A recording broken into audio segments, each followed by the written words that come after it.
तो कहानी शुरू करने से पहले मैं आपको पेनिनसुला वर्ड का मतलब समझा देता हूँ। दरअसल पेनिनसुला एक लैटिन वर्ड है जिसका मतलब है ऑलमोस्ट आइलैंड, कोई ऐसा लैंड जो पूरी तरह से पानी से घिरा हो, लेकिन एक साइड से वो अपने मेन लैंड से जुड़ा होना चाहिए, जैसे कि किसी कॉन्टिनेंट से। तो ऐसे लैंड को हम पेनिनसुला कह सकते हैं। देखा जाए तो अर्थ पर काफ़ी सारे पेनिनसुलाज हैं, लेकिन यहाँ हम कोरियन पेनिनसुला के बारे में बात करने वाले हैं। तो जैसा कि आपने ट्रेन टू बुसान मूवी के एंडिंग में देखा था कि ज़ॉम्बीज़ के अटैक की वजह से लोगों को बुसान नाम के शहर में शिफ्ट किया गया था, ये बोलकर कि बुसान एक सेफ जगह है। लेकिन इस मूवी में हमें पता चलता है कि वो खबर बिल्कुल झूठी थी। बुसान बिल्कुल भी सेफ नहीं था और देखते ही देखते पूरा कोरिया बर्बाद हो गया। कोरिया की गवर्नमेंट ने ज़ॉम्बीज़ के सामने एक दिन में ही घुटने टेक दिए। कोरिया अब रहने लायक बिल्कुल भी नहीं था, इसीलिए लोगों को एक बड़े क्रूज शिप में लोड किया जा रहा था ताकि उनको दूसरे देश ले जा सके। ऑफ कोर्स ये लोग जापान में शिफ्ट होने जा रहे हैं क्योंकि दोनों देशों के लोगों का शक्ल एक ही जैसा तो होता है। यहाँ हम मिलते हैं कैप्टन जंगसुक से। ऑफ कोर्स ये एक आर्मी का कैप्टन है जो अपनी बहन की फैमिली को पोर्ट तक ले जा रहा था ताकि वो लोग भी शिप पर जा सके जो जापान जाने वाली है। रास्ते में जंगसुक को एक आदमी मिलता है जो उसकी बीवी और बेटी को बचाने के लिए जंगसुक से रिक्वेस्ट कर रहा था, लेकिन जंगसुक की पहले से ही फटी पड़ी थी और उस आदमी के शर्ट पर खून भी लगे हुए थे। इसीलिए जंगसुक भाई उस आदमी की मदद नहीं करते और आगे निकल जाते। तभी उस आदमी की पत्नी जंगसुक भाई के पास आती है। उसके गोदी में उसकी बेटी भी थी। वो औरत जंगसुक से उन्हें बचाने की भीख मांग रही थी, लिटरली वो भीख मांग रही थी, लेकिन कैप्टन जंगसुक साहब उनकी मदद नहीं करते, वो आगे बढ़ जाते हैं। भाई इस इंसिडेंट को याद रखना, ये आगे भी आपको याद आने वाली। अब जंगसुक उसकी बहन की फैमिली के साथ शिप पर पहुंचता है।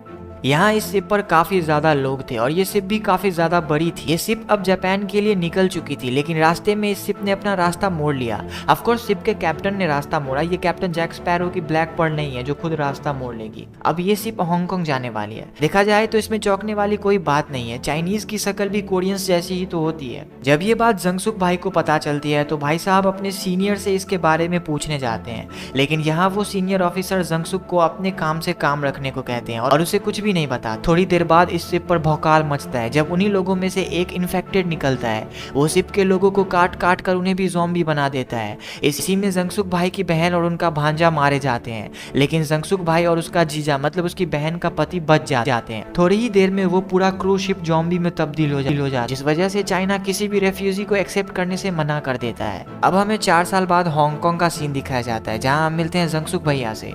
जंगसुक चाइना में रेफ्यूजी की तरह गवर्नमेंट से छुप कर रह रहा है क्योंकि अगर गवर्नमेंट को पता चल गया कि जंगसुक भाई रेफ्यूजी हैं तो उनके गांड पर लात मारकर उन्हें वहां से भगा दिया जाए। यहाँ जंगसुक से मिलने एक गैंग आती है जिसके लोग जंगसुक को अपने बॉस के पास लेकर जाते हैं। यहाँ इस गैंग के बॉस ने 3 और लोगों को बुलाया होता है, जिसमें से एक जंगसुक का जीजा, एक लेडी और एक और लड़का था। जंगसुक अपने जीजे को वहां से जाने को कहता है, लेकिन तभी बॉस आ जाता है और जंगसुक भाई की सारी हेकड़ी निकल जाती है। वो भी उन तीनों के साथ वहीं पर बैठ जाते हैं। यहाँ उस बॉस ने इन चारों लोगों को एक काम के लिए बुलाया होता है। दरअसल जब 4 साल पहले कोरिया में ज़ॉम्बी अटैक हुआ था तब इस गैंग के कुछ लोग एक ट्रक को पेनिनसुला से हांगकांग ला रहे थे जिसमें टोटल $20 मिलियन थे, लेकिन वो लोग उस ट्रक को नहीं ला पाए और वो ट्रक पेनिनसुला में ही फंस गया। तो अब बॉस चाहते हैं कि ये चारों पेनिनसुला वापस जाए और उस ट्रक को हांगकांग लाए, जिसके बदले में बॉस उन चारों को $2.5 मिलियन देने का वादा करता है। उन चारों में से जंगसुक भाई को छोड़कर बाकी सारे इस ऑफर को मंजूर कर। यहाँ रात में जंगसुक का जीजा उसे समझाता है कि इन पैसों से हम अपनी डरी हुई जिंदगी से बाहर निकल सकते, आजादी से जी सकते। हालांकि जंगसुक को पैसों का लालच नहीं होता, लेकिन अपने जीजा की सेफ्टी के लिए वो जाने को तैयार हो जाता है। अगले सीन में हम देखते हैं कि देर रात ये चारों एक शिप से पेनिनसुला जा रहे होते हैं। ये लोग रात में इसीलिए जा रहे हैं क्योंकि ज़ॉम्बीज़ को अंधेरे में कुछ भी नहीं दिखता। यहाँ इस शिप पर इन चारों को गन्स दी जाती है, साथ ही 2 सैटेलाइट फोन्स भी दिए जाते हैं और उनसे कहा जाता है कि पेनिनसुला के पोर्ट पर वो जहाज़ 3 दिनों तक रहेगी और अगर वो नहीं आए तो वो शिप वहाँ से चली जाएगी। इसी के साथ ये चारों पेनिनसुला पहुँच जाते हैं। यहाँ पेनिनसुला में चारों तरफ कचरा ही कचरा होता है, जहाँ टूटी हुई बिल्डिंग्स, जली हुई गाड़ियाँ, मरे हुए ज़ॉम्बीज़ और काफ़ी कुछ था। ये चारों यहाँ से एक कार लेकर उस ट्रक को खोजने के लिए निकल जाते हैं। थोड़ी दूर आगे चलने पर इन्हें एक ट्रक दिखती है। जंगसुक उस ट्रक का नंबर मिलाता है, लेकिन वो कोई दूसरी ट्रक थी। यहाँ जंगसुक को एक टूटी हुई शीशे की बिल्डिंग दिखती है। उसे एहसास होता है कि इस बिल्डिंग के अंदर कुछ तो है। जंगसुक अपनी गन में लगे नाइट विजन से देखता है तो उन कांच के अंदर काफ़ी सारे ज़ॉम्बीज़ थे। जंगसुक भाई की फट के 4 हो जाती और वो वापस कार के अंदर जाके बैठ जाते हैं। अब थोड़ी दूर आगे जाने पर इन्हें एक और ट्रक दिखती है। ये वही ट्रक है जिनकी तलाश इन चारों को है। इस बार जंगसुक, उसका जीजा और वो तीसरा लड़का ये तीनों ट्रक को चेक करने के लिए जाते हैं और वो लेडी कार में बैठी होती है। इस ट्रक में सच में डॉलर्स से भरी काफी सारी बैग्स थी। ये तीनों उस ट्रक को वहां से निकालने जाते हैं, लेकिन ड्राइविंग सीट पर एक बॉडी पड़ी थी जो आधी सड़ चुकी थी। जंगसुक का जीजा उस बॉडी को वहां से हटाने लगता है, लेकिन तभी उस बॉडी की आंखें खुलती है और वो जीजे पर अटैक कर देता है। ये बॉडी मरी नहीं होती, बल्कि ये एक ज़ॉम्बी होता है जो सो रहा था। यहाँ ज़ॉम्बी से बचने के चक्कर में जीजे का हाथ गाड़ी के हॉर्न पर पड़ जाता है और वहाँ काफी नॉइज क्रिएट हो जाता है, जिससे काफी सारे ज़ॉम्बीज उनकी तरफ आने लगते हैं। यहाँ हमें एक पर्सन दिखाया जाता है जो इन चारों को दूरबीन से छुपकर देख रहा होता है, लेकिन पेनिनसुला तो पूरी तरह से तबाह हो चुका था। फिर यहाँ कोई है, ये कैसे संभव हो सकता है? वेल, यहाँ जंगसुक उस ट्रक के अंदर के ज़ॉम्बी को मारता है और ये लोग ट्रक और उस कार से वहां से भाग जाते हैं। वो ज़ॉम्बीज भी इनके पीछे थे। रास्ते में इन सब पर कोई फ्लेयर चलाता है जो उनके सामने आकर गिरते हैं। ये लोग रुक जाते हैं, लेकिन इस फ्लेयर की लाइट से वो ज़ॉम्बीज इनकी तरफ अट्रैक्ट हो जाते हैं और इनकी तरफ आने लगते हैं। ये लोग फिर से भागने लगते हैं, लेकिन थोड़ी दूर आगे जाने के बाद ही वो कार ठुक जाती है जिसे वो लेडी चला रही थी और उस लेडी की वहीं पर स्पॉट डेथ हो जाती है। गाड़ी ठुकने की वजह से जंगसुक भी घायल हो जाता है। यहाँ वो ज़ॉम्बीज जीजे और उस तीसरे लड़के पर अटैक कर देते हैं। जीजे ज़ॉम्बीज से बचकर उस ट्रक के अंदर छुप जाते हैं, लेकिन वो ज़ॉम्बीज उस तीसरे लड़के को भी मार देते हैं और अब थोड़ी देर बाद वो भी एक ज़ॉम्बी बन जाएगा और अब वो ज़ॉम्बीज जंगसुक पर हमला करने के लिए दौड़ते हैं। जंगसुक दूसरी तरफ भागने लगता है, लेकिन उधर से भी एक ज़ॉम्बी आ रहा था कि तभी वहां पर एक गाड़ी आती है जो उस ज़ॉम्बी को कुचल देती है। उस गाड़ी के अंदर एक लड़की थी जो जंगसुक को अंदर बैठने को कहती है। इस लड़की का नाम जूनी होता है। यहाँ इस गाड़ी में जूनी की छोटी बहन यूजिन भी होती है। जूनी काफी बेहतर गाड़ी चलाना जानती है। उसकी ड्राइविंग स्किल्स काफी बेहतर थी और खासकर उसकी ड्रिफ्टिंग, भाई साहब। जूनी जंगसुक को वहां से बचाकर निकाल लेती है, लेकिन आगे ये लोग एक ब्रिज के पास जाके रुकते हैं जहाँ काफी सारे ज़ॉम्बीज थे और इनको इसी रास्ते से जाना था। इसीलिए जूनी की छोटी बहन यूजिन अपनी एक टॉय कार निकालती है। इसमें काफी सारे चमकीले लाइट्स लगे थे और उस कार में तरह तरह के साउंड्स भी थे और इस कार की मदद से यूजिन ज़ॉम्बीज को वहां से हटा देती है और बाकी बचे ज़ॉम्बीज को जूनी कुचलती हुई वहां से निकल जाती है। उधर दूसरी तरफ जंगसुक का जीजा जिस ट्रक के अंदर छुपा हुआ था, वो ज़ॉम्बीज उस ट्रक को चारों तरफ से घेरे हुए थे और जीजे के बाहर आने का इंतजार कर रहे थे कि तभी वहां से एक गाड़ी गुजरती है जिसमें काफी सारे लाइट्स लगे थे और उसमें म्यूजिक भी बज रही थी। वो सारे ज़ॉम्बीज उस ट्रक को छोड़कर उस गाड़ी के पीछे भागते हैं और यहाँ हम देखते हैं कि वहीं कुछ गाड़ियाँ लगी हुई थी जो ज़ॉम्बीज के जाने के बाद उस ट्रक के पास जाती है और यहाँ उन गाड़ियों में से काफ़ी सारे लोग निकलते हैं। ये लोग आर्मी की एक बटालियन होते हैं जिसका नाम यूनिट 631 है। यहाँ इन लोगों को जंगसुक के टीम का वो तीसरा बंदा मिलता है जो धीरे धीरे ज़ॉम्बी बन रहा था। इस यूनिट का सार्जेंट जिसका नाम हुआंग है, उस लड़के को बुरी तरह से एक रॉड से कुचल कर मार देता है। सार्जेंट हुआंग एक बहुत ही बुरा इंसान है। ये लोग उस ट्रक को लेकर अपने बेस पर चले जाए। अब आप सोच रहे होंगे कि जब ये पेनिनसुला बर्बाद हो चुका है फिर ये लोग जिंदा कैसे बचे हैं? तो सुनो लड़कों और लड़कियों, दरअसल बात कुछ ऐसी है कि 2-3 साल पहले आर्मी की इस यूनिट को पेनिनसुला भेजा गया सिविलियंस को बचाने के लिए, लेकिन ये लोग यहाँ पर फंस गए, उनका कॉन्टैक्ट भी टूट गया और तब से ये लोग यहीं सर्वाइव कर रहे हैं। और अपने सर्वाइवल के लिए इन्होंने जंगसुक की टीम से वो ट्रक चुराई, ये सोचकर कि इसमें खाना मिलेगा, और जंगसुक की टीम पर फ्लेयर्स भी इन्होंने ही चलाई थी। इसके बाद हम देखते हैं कि ये लोग उस ट्रक को लेकर अपने बेस तक पहुंचते हैं और यहाँ उन्हें पता चलता है कि इस ट्रक में एक आदमी है। जी हाँ, ये जंगसुक का जीजा है। सार्जेंट हुआंग जंगसुक के जीजे को एक गेम में शामिल करवाते हैं जिसका नाम एरिना है। ये एक अजीब तरह का गेम है जिसमें जीजे की तरह ही कई सारे कैदियों को एक कंटेनर में बंद करके रखा जाता है जहां हर एक के बॉडी पर एक नंबर दिया जाता है। इसके बाद इन सबको मैदान जंग में उतारा जाता है। यहाँ इनके पास 2-2 मिनट का टाइम होता है जहां इन कैदियों पर ज़ॉम्बीज का अटैक करवाया जाता है और टाइम खत्म होने के बाद जितने लोग जिंदा बचते हैं वो इस गेम के विनर होते हैं। यहाँ जीजा इस गेम को जीत जाता है और उसे वापस कंटेनर में कैदियों के साथ कैद कर दिया जाता है और अब तक सुबह हो चुकी थी। इस यूनिट में हम एक लड़के से मिलते हैं जिसका नाम प्राइवेट किम है। वो यूनिट के लोगों के खाने पीने का डिपार्टमेंट संभालता है और साथ ही वो इस यूनिट के कैप्टन सीओ का खास आदमी भी। किम वो ट्रक चेक करता है और यहाँ वो पाता है कि इस ट्रक में खाने पीने का सामान नहीं है बल्कि डॉलर्स से भरे बैग हैं। किम कैप्टन सीओ के पास जाता है और उन्हें ये सारी बातें बताता है। कैप्टन सीओ उस ट्रक को चेक करने आते हैं और यहाँ उन्हें पैसों के साथ साथ एक सैटेलाइट फोन भी मिलता है। जैसे ही सीओ उस फोन को ऑन करते हैं कि उस पर एक कॉल आता है। जी हाँ, ये उसी गैंग का कॉल है। कैप्टन सीओ उनसे बात करते हैं और अब वो गैंग वही ऑफर कैप्टन सीओ को देते हैं। भाई उस गैंग को बस अपने पैसों से मतलब है, भले ही वो जंगसुक लाए या कैप्टन सीओ लाए। इधर जूनी और यूजिन जंगसुक को अपने घर लाते हैं। जूनी के फैमिली में उन दोनों के अलावा उसकी मॉम और उसके दादा भी हैं। जूनी के दादा एक अड़ियल दिमाग के आदमी हैं जो आर्मी में थे, और वो हमेशा बड़बड़ाते रहते हैं कि उनकी एक दोस्त है जिसका नाम जेन है जो आर्मी में मेजर है, और वो उनकी मदद करने जरूर आएगी, और इसीलिए वो हमेशा सिग्नल भेजते रहते हैं। तभी यहाँ जूनी की मॉम आती है, और जूनी की मॉम को देखकर जंगसुक को वो इंसिडेंट याद आता है। जूनी की मॉम वही औरत है जिसने 4 साल पहले जंगसुक से मदद मांगी थी और उसने उसकी मदद नहीं की थी।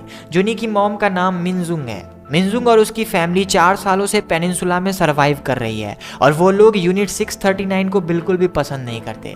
जंगसुक मिनजुंग को बताता है कि वो कल रात हांगकांग से यहाँ आया और पेनिनसुला के पोर्ट पर एक शिप उसका इंतजार कर रही है। जंगसुक मिनजुंग को उन पैसों के ट्रक के बारे में भी बताता है। मिनजुंग और उसकी फैमिली को उस नर्क से बाहर निकलना था, इसीलिए जंगसुक और मिनजुंग की फैमिली आज सूरज ढलने के बाद वहां से यूनिट 631 के लिए निकलेंगे और वहां से पैसों के ट्रक को चुरा कर पोर्ट पहुंचेंगे और फिर पेनिनसुला से बाहर निकल जाएंगे। ऐसा इन सब का प्लान है। इसके बाद हम देखते हैं कि सूरज ढलने वाला होता है और मिनजुंग और जंगसुक जाने की तैयारी कर रहे थे। यहाँ जंगसुक मिनजुंग को बताता है कि मैं तुम्हें पहले से जानता हूँ, जब तुम 4 साल पहले अपनी बेटी और खुद को बचाने के लिए मेरे से भीख मांग रही थी। मिनजुंग जंगसुक से कहती है कि तुम ये सब मुझे अभी क्यों बता रहे। और यहाँ हमें पता चलता है कि उस दिन मिनजुंग ने टोटल 31 गाड़ियों से मदद मांगी थी, लेकिन किसी ने भी उसकी मदद नहीं की थी। मिनजुंग जंगसुक को एक गन देती है और ये सारे यूनिट 631 की बेस तक जाने के लिए निकल जाते हैं। जब ये लोग यूनिट 631 के बेस के पास पहुंचते हैं तब मिनजुंग गाड़ी को रोकती है और अपने बच्चों और उनके दादा से किसी भी हालत में गाड़ी से निकलने को मना करती है। दरअसल यहाँ से किमजुंग और जंगसुक पैदल यूनिट 631 की बेस तक जाएंगे। जाने से पहले किमजुंग अपने बच्चों से कहती है कि अगर सुबह होने से पहले मैं ना आऊं तो तुम लोग वापस घर चले जाना। इधर कैप्टन सीओ भी प्राइवेट किम के साथ पोर्ट तक जाने का प्लान बना रहे थे, लेकिन उनके रास्ते में सबसे बड़ा कांटा सार्जेंट हुआंग था। वो नहीं चाहते थे कि किसी को ये बात पता चले, इसीलिए लोगों के साथ साथ सार्जेंट हुआंग को डिस्ट्रैक्ट करने के लिए सीओ एरिना प्लेग्राउंड में जाते हैं और वहां जाकर सबसे ये अनाउंस करते हैं कि कल रात को जो ट्रक सार्जेंट हुआंग ने लाया उसमें अगले 1 महीने तक का राशन है और इसीलिए आज ये गेम पूरी रात चलेगी, और साथ ही सीओ सबको पार्टी करने को भी कहता है।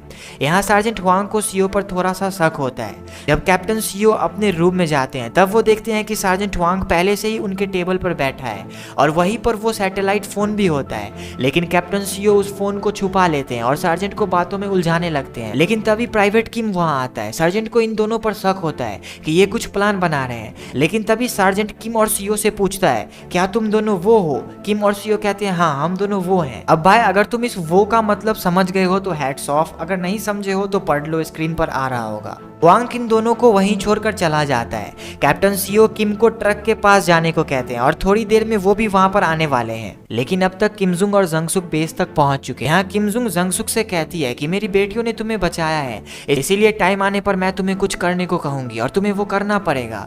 अब ये दोनों उस ट्रक तक पहुंच जाते हैं जहां उन्हें एक सैटेलाइट फोन मिलता है, लेकिन वो फोन पूरी तरह से टूट चुका था। तभी यहाँ प्राइवेट किम आता है। किमजुंग उसे गन पॉइंट पर ले लेती है और किम उन्हें दूसरे सैटेलाइट फोन के बारे में बताता है जो कैप्टन सीओ के पास है। साथ ही यहाँ जंगसुक को पता चलता है कि उसका जीजा अभी भी जिंदा है। किमजुंग जंगसुक से कहती है कि जाओ अपने जीजे को जल्दी से बचा कर लाओ, मैं ज्यादा देर तक नहीं रुक सकता। जंगसुक एरिना प्लेग्राउंड में जाता है, लेकिन तब तक इधर कैप्टन सीओ ट्रक के पास आ जाता और किमजुंग पर गोली चला देता है, लेकिन किमजुंग उसे अपने गाड़ी से ठोक देती है और उसे वो सैटेलाइट फोन छीन लेती है। उधर जंगसुक एरिना ग्राउंड में पहुंच चुका था और यहाँ वो गेम शुरू हो चुकी थी, लेकिन जंगसुक आते ही सब पर गोलियां चलाने लगता है। बेस के बाहर के ज़ॉम्बीज़ भी उन गोलियों की आवाज सुनकर बेस की तरफ जाने लगते हैं। इधर जंगसुक अपने जीजे को अपने साथ भगाकर बाहर निकाल लेता है, लेकिन यहाँ उसे सार्जेंट हुआंग और उसके लोग घेर लेते हैं और इस गन फाइट में जंगसुक के जीजे को गोली लग जाती है और वो मारा जाता है। अपने जीजे को मरा हुआ देख जंगसुक काफी ज्यादा इमोशनल हो जाता है कि तभी किमजुंग दीवार तोड़ती हुई जंगसुक के पास आती है और वो दोनों ट्रक लेकर बेस से निकल जाते हैं। सार्जेंट हुआंग भी अपने टीम के लोगों के साथ ट्रक के पीछे जाते हैं। उधर कैप्टन सीओ भी होश में आते हैं और किमजुंग किमजुंग के पीछे जाते हैं। किमजुंग और जंगसुक उस ट्रक को लेकर भाग रहे थे, लेकिन उनका ट्रक काफी सारे ज़ॉम्बीज के बीच फंस जाता है और तभी जूनी अपनी गाड़ी से वहां आती है और उन ज़ॉम्बीज को डिस्ट्रैक्ट कर देती है। किमजुंग अपने बच्चों को देखकर काफी खुश होती है, लेकिन तभी वहां सार्जेंट हुआंग और उसके लोग आ जाते हैं। भाई साहब, यहाँ पर हमें एक बहुत ही गजब की चेजिंग देखने को मिलती है और किमजुंग और जूनी की ड्राइविंग और ड्रिफ्टिंग का तो क्या ही कहना भाई। किमजुंग की फैमिली और जंगसुक अब पोर्ट तक पहुंच चुके थे, जहां पर एक जहाज खड़ी थी। ये वही जहाज है जिसमें वो गैंग के लोग जंगसुक का वेट कर रहे हैं। पोर्ट तक पहुंचते पहुंचते यूनिट 631 के सारे लोग मारे जा चुके थे। तभी कैप्टन सीओ अपनी गाड़ी से वहां आते हैं और जोर से जूनी की कार में टक्कर मारते हैं और कैप्टन सीओ जूनी को गन पॉइंट पर ले लेते हैं। इसी के साथ सीओ जंगसुक और किंगजुंग को अपनी अपनी गन फेंकने को कहते हैं। वो दोनों ऐसा ही करते, लेकिन यूजिन अपनी टॉय कार से सीओ को डिस्ट्रैक्ट करती है और जूनी वहां से भाग जाती है। तभी सीओ यूजिन पर गोली चला देता है, लेकिन यूजिन का दादा उसको बचा लेता है और वो गोली सीधा उसके दादा को लगती है। सीओ किमजुंग पर भी गोली चलाता है, लेकिन ये गोली किमजुंग के पैर पर लगती है और जब तक जंगसुक अपनी गन से फायर करता, सीओ ट्रक लेकर भाग जाता है। वो ज़ॉम्बीज भी ट्रक के पीछे भागते हैं, लेकिन सीओ उस ट्रक को शिप के अंदर ले जाता है। यहाँ उस गैंग का एक आदमी ट्रक को देखकर काफी खुश होता है, लेकिन अगले ही पल वो आदमी सीओ को गोली मार देता है। मरने से पहले सीओ उस ट्रक को रिवर्स में कर देता है और गाड़ी पीछे जाने वो लोग पैसों से भरी उस ट्रक को नहीं बचा पाते और साथ ही अब काफी सारे ज़ॉम्बीज उस शिप पर पहुंच चुके थे और देखते ही देखते वो शिप तबाह हो जाता है। इधर जूनी और यूजिन के दादा अपनी आखिरी सांसें गिन रहे थे। ये लोग बहुत दुखी थे और रो रहे थे, लेकिन उनके दादा नहीं बच पाते, वो मारे जाते हैं कि तभी वहां पर एक चॉपर आता है जो कि एक रेस्क्यू चॉपर था। किमजुंग जंगसुक से कहती है, तुम्हारे ऊपर अब भी हमारा एहसान है, इसीलिए वादा करो कि चाहे कुछ भी हो जाए तुम मेरी बेटियों को बचाओगे। जूनी और यूजिन फायरवर्क्स जलाकर उस चॉपर को अपने पास बुलाते हैं और अब जूनी, यूजिन और जंगसुक चॉपर की तरफ भाग रहे थे, लेकिन किमजुंग उन तीनों को ज़ॉम्बीज से बचा रही थी। वो एक ट्रक के अंदर घुस जाती है और उसका हॉर्न जोर से बजाती है, जिससे कि सारे ज़ॉम्बीज मैग्नेट की तरह उस ट्रक से चिपक जाते हैं। इधर जंगसुक, जूनी और यूजिन उस चॉपर तक पहुंच चुके थे। यहाँ इस चॉपर से एक लेडी ऑफिसर निकलती है and you won't believe guys, इस ऑफिसर का नाम मेजर जेन होता है। मतलब कि जूनी के दादाजी पागल नहीं थे, सच में मेजर जेन नाम की एक ऑफिसर उनकी दोस्त थी और ये चॉपर उन्हीं के भेजे सिग्नल से आया है। उधर किमजुंग ज़ॉम्बीज से बुरी तरह से घिर चुकी थी और अब वो अपने गर्दन पर गन तान देती है और खुद को शूट करने जा रही होती है। इधर जूनी और यूजिन अपने मॉम की ऐसी हालत को देखकर काफी ज्यादा रो रहे थे। ये सब देख के जंगसुक को अपनी बहन और जीजा की याद आ जाती है। वो यूजिन से कहता है कि मैं तुम्हारी मॉम को बचाकर लाऊंगा और किमजुंग को बचाने के लिए चला जाता है। किमजुंग भी जंगसुक को आते देख उन ज़ॉम्बीज को शूट करती है। गोली खत्म हो जाने पर वो गाड़ी से बाहर निकलती है और चॉपर की तरफ भागती है। जंगसुक ज़ॉम्बीज को शूट कर रहा होता है और आखिरकार किमजुंग उस चॉपर तक पहुंच जाती है और ये लोग पेनिनसुला से निकल जाते हैं और इसी के साथ ये मूवी खत्म हो जाती है।